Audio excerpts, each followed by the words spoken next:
اب اسلام کیا ہے؟ اسلام سچا مذہب دین ہے جو تمام دین اور دنیا کی بھلائیاں اور نیک باتیں سکھاتا ہے۔ اللہ تعالیٰ کے نزدیک یہ مقبول اور پسندیدہ دین یہی اسلام ہے۔ اللہ جل شانہ نے ارشاد فرمایا ان الدین عند اللہ الاسلام، کہ بے شک دین اللہ کے نزدیک اسلام ہی ہے۔ اور دوسری جگہ اللہ جل شانہ نے فرمایا وَرَضِيتُ لَكُمُ الْإِسْلَامَ دِينًا،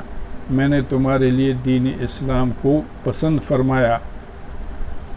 اسلام کے ماننے والے آدمی کو مسلمان کہتے ہیں، یعنی وہ مسلمان کہلاتا ہے۔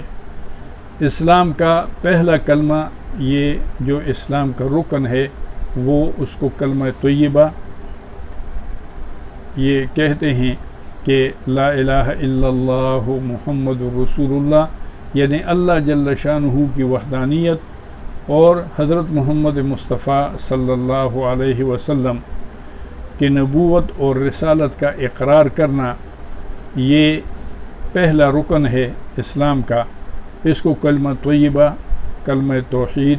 اور پہلا کلمہ بھی کہتے ہیں۔ دوسرا کلمہ وہ کلمہ شہادت کہلاتا ہے،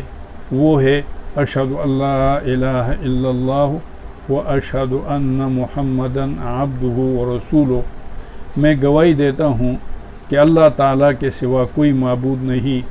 اور میں گواہی دیتا ہوں کہ حضرت محمد مصطفیٰ صلی اللہ علیہ وسلم اللہ کے بندے اور اللہ کے رسول ہیں۔ جس نے کلمہ طیبہ یا کلمہ شہادت کے معنی سمجھ کر یقین اور زبان سے اقرار کر لیا تو وہ مسلمان ہے، یعنی اس کو یقین، دل سے بھی اس کو یقین ہے، اور زبان سے یعنی اقرار باللسان و تصدیق بالقلب ہے، کہ زبان سے اس نے اقرار کر لیا اور دل سے اس کی تصدیق کر لی، تو یہ آدمی مسلمان ہو گیا اور اب یہ اسلام میں داخل ہو گیا اور یہ مسلمان کہلاتا ہے۔ آگے جو اس کے تقاضے ہیں وہ بھی اس کو سمجھنے ضروری ہیں۔ صرف اس کے کلمہ کے پڑھنے سے آدمی مسلمان تو یقینی ہو جاتا ہے، لیکن ایمان اس کا تب مکمل ہوتا ہے جب اس کے یہ